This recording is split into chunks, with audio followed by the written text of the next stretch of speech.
Meus irmãos, a paz do Senhor, pela misericórdia do Senhor, mais uma vez nós estamos aqui para mais uma leitura diária. Nesta oportunidade, nós estaremos fazendo a leitura diária de quarta-feira, substituindo o nosso irmão Anderson, que é o responsável pela leitura diária de quarta-feira. Grato a Deus por esta oportunidade.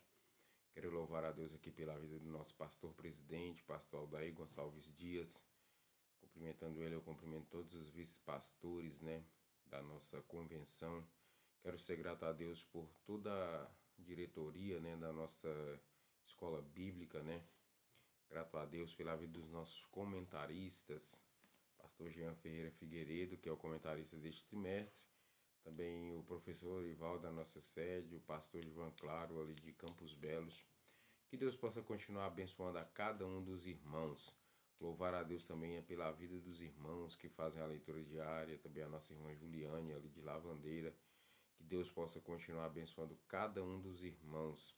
Deus tem nos abençoado, tem nos agraciado com este trimestre extremamente abençoado, Que nós estaremos estudando mais uma vez, relembrando, meus irmãos, sobre Jesus Cristo, O bom crente é aquele que a Bíblia vai falar, como um animal ruminante, que fica sempre, relembrando, a respeito de Jesus. Aqui nós estamos estudando sobre a divindade e humanidade de Jesus Cristo, doutrinas fundamentais de Jesus Cristo.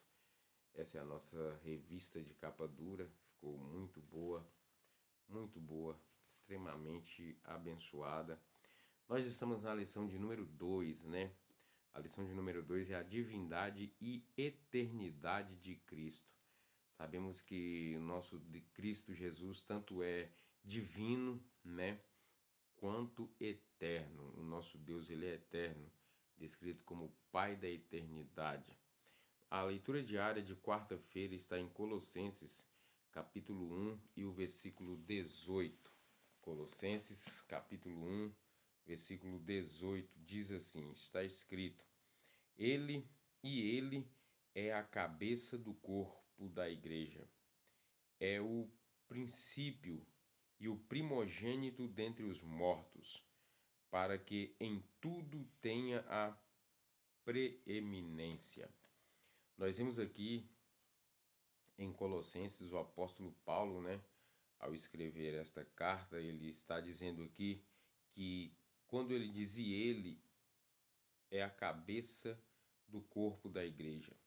Nós sabemos que aqui está falando a respeito de Jesus Cristo, que ele é a cabeça desse corpo, que é a igreja, ou seja, é ele que sustenta, é ele que dá direcionamento, é o Senhor Jesus.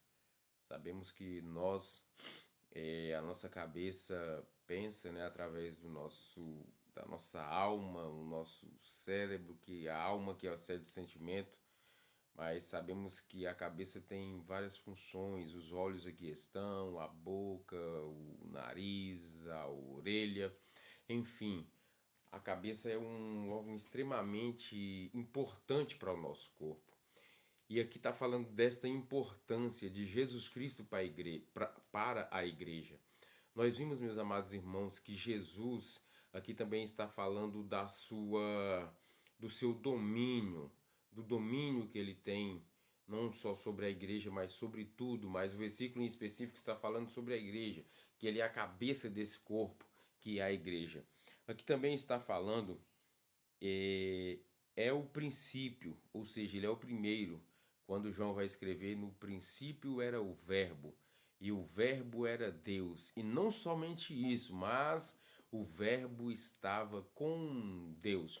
Nós vimos que Jesus está desde o princípio, desde a criação da humanidade, desde quando se formou tudo, Jesus já ali estava. E aqui continua dizendo, e o primogênito dentre os mortos. Por que a Bíblia diz primogênito dentre os mortos? Nós vamos pensar assim, daqueles que ressuscitou.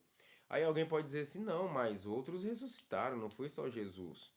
Mas quando a Bíblia traz relatos de primogênito dentre os mortos, é porque estes outros que morreram e ressuscitaram, tornaram a morrer de novo. Nós vemos que Lázaro, Jesus o ressuscitou, mas o Lázaro morreu outra vez. A filha de Jairo, que estava morta, e Jesus a ressuscitou, ela com certeza cresceu, pode ter tido filhos, envelheceu e morreu. Até mesmo aquele homem que, quando os inimigos de Israel invadiu Israel e ali eles foram sepultar um seu morto ali às pressas, jogaram ali onde estavam os ossos de Eliseu, e quando aquele morto toca no osso, nos ossos ali na ossada de Eliseu, aquele morto ressuscita. Mas aquele morto que ressuscitou ao tocar na ossada de Eliseu, posteriormente ele veio a morrer de novo. Mas a Bíblia aqui está dizendo que Jesus ele é o primogênito dentre os mortos. Por quê? Porque Jesus ele morreu, mas ao terceiro dia ele ressuscitou, mas ele não morreu novamente, ele não conheceu a morte novamente. Ele ressuscitou e permanece vivo. E a Bíblia Sagrada vai dizer, Estevão vai dizer que ele ali sendo apedrejado, ele disse que viu Jesus à destra de Deus Pai. Então a diferença é essa, é porque esses que participaram de ressurreição na Bíblia Sagrada tornaram a morrer outra vez, mas Jesus não. Jesus ressuscitou e permanece vivo. Aleluia. Ele está vivo. Porque se Jesus tivesse morrido e ressuscitado e tornasse outra vez a morrer, Paulo vai dizer que é vã a nossa fé. Se Jesus não ressuscitou, é vã a nossa fé. Mas nós sabemos que ele morreu, ressuscitou e está vivo à destra de Deus Pai, né, meus irmãos? E comanda todas as coisas, né? Conforme o evangelista Gaspar disse na leitura diária de terça-feira, quem é digno, né, de abrir os selos do livro? E aí o ancião vai dizer: não chore, João, eis aí o cordeiro, né? Aleluia, eis aí o Cordeiro de Deus que está vivo pelos séculos dos séculos. Ele está vivo, meus irmãos. Aleluia. E aí continua dizendo, para que em tudo tenha a preeminência. Ou seja, para que em tudo ele seja o primeiro. Jesus é primazia em sua vida, meus irmãos. Ele é o primeiro em sua vida. Você ao levantar, você ao deitar, você ao tomar uma decisão, você coloca Jesus como sendo primazia na tua vida. Nós temos que ter isso em mente. Temos que ter esta preocupação, porque Jesus, ele tem que ter este lugar que é devido dele em sua vida. Jesus, ele tem que ser sempre.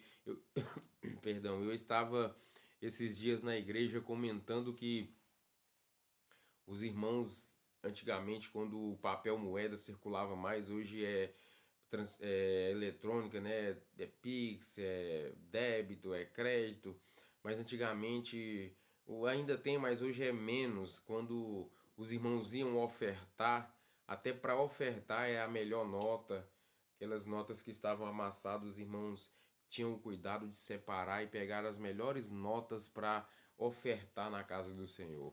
Isso é uma pessoa que tem preocupação e coloca Deus como primazia em tudo em sua vida. Que nós não esqueçamos disto jamais. Que Jesus, ele é a cabeça, ele é o cabeça da igreja. Nós temos que entender isto, porque infelizmente muitas vezes as pessoas querem fazer a obra de Deus como se estivesse fazendo para o pastor, como se estivesse fazendo para o ministério. Você vê as pessoas fazendo às vezes a obra de Deus de qualquer maneira e isso nos traz preocupação. A gente até mesmo por causa da pessoa, fala assim: Senhor, tem misericórdia da vida do irmão, da irmã, que não tem levado a sua obra a sério, porque aqui nós não estamos trabalhando para o ministério, aqui nós trabalhamos para o reino. E as coisas no reino de Deus, elas são organizadas, conforme o pastor daí sempre gosta de usar essa expressão, que o céu é organizado. Então, meus irmãos, que nós tenhamos isso em mente. O cabeça da igreja é Jesus de Nazaré. Quando você pensa assim, ah, eu vou pirraçar o pastor achando que por ele ser o nosso pastor presidente ou por ser o seu pastor congregacional, você vai estar pirraçando o seu pastor. Não. Cristo, que é o cabeça desta obra, Cristo, que é o cabeça da igreja. Amém? Que Deus abençoe em nome de Jesus a cada um dos irmãos. Fiquemos com esta palavra. Deus abençoe os alunos. Deus abençoe os professores que vão lecionar esta lição de número 2. Deus abençoe a cada um. Se o nosso bom Deus nos permitir, semana que vem nós estaremos aqui novamente para mais uma leitura diária. Fiquem todos com Deus e a paz do Senhor.